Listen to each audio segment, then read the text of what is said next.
going to do it. Oh, on the near side from nowhere in lane 9. Glorious gold once again to Shelly-Ann Fraser-Pryce. Absolutely incredible performance.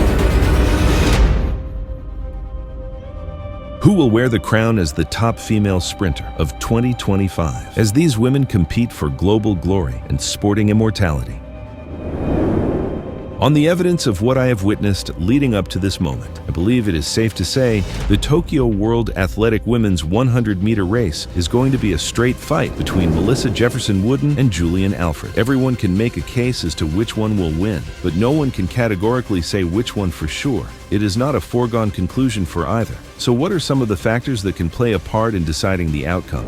In this video, we will look at strengths, weaknesses, psychological advantages, and favoritism. First, let's be very clear here. Talented athletes are going to be within that group who are capable of challenging these two. So although it is highly improbable, because you can't just pluck a great performance out of thin air, there has to be traceable trajectory that leads to something that was brewing. We can only extrapolate from what we saw this season, but it is quite possible that whilst the battle for ultimate dominance between these two heads for the finishing line, we could see one of those athletes step forward to challenge, which would evoke a feeling of déjà vu from the Budapest 2023 World Championships.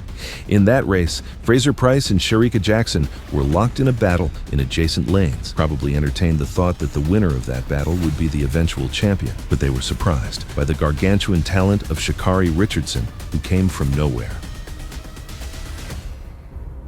Favoritism. Historically speaking, sprinters who were saddled with the burden of favoritism in global competitions usually buckled under its weight. In 2008, Jamaica's Karen Stewart was the favorite, but an unknown Shelly-Ann Fraser, as she was known then, won the global prize. Rio 2016. Shelly-Ann Fraser-Pryce stood on the threshold of history waiting to become the first woman to win 3 consecutive Olympic titles. But Elaine Thompson-Herah won that race.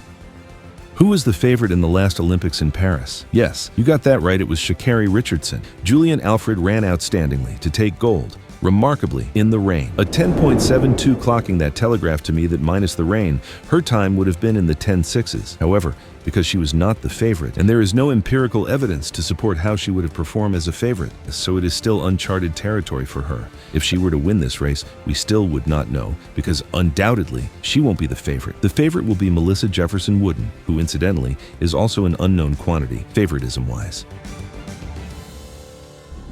Psychological advantages. So who has the psychological advantage here? Is it Melissa Jefferson-Wooden, who has a world-leading time and a personal best of 10.65 seconds? No.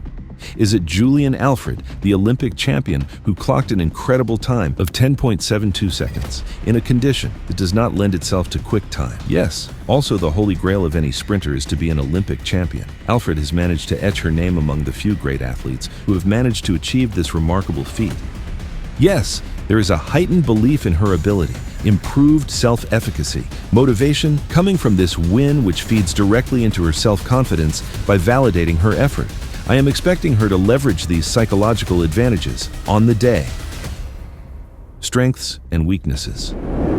Both Alfred and Jefferson-Wooden are packed with speed and endurance. I believe the race will be won or lost at the start. They are both closely matched, so there is no margin for error. Jefferson-Wooden is a great starter. She will maintain her form from gun to tape. With the form she is in, if you're not there with her from the start, you have a problem. However, if both get their customary great start, I believe Alfred will have the advantage. She seems to have another gear in the final third, but it won't be effective if she does not have a great start against a formidable opponent such as Melissa Jefferson-Wooden. In Alfred's defeat against Jefferson-Wooden, her start was good, but not great. With Melissa's speed and endurance, Alfred had to work hard to recover. She would have to pay for this excessive exertion to get on par at some point, which she did. In the latter stage, Jefferson-Wooden was relentless. The overexertion compromises her finishing prowess. Alfred had demonstrated her top-end speed prowess in her last few races. It is unmatched. What a race this promises to be. And what a time we could see if everything comes together.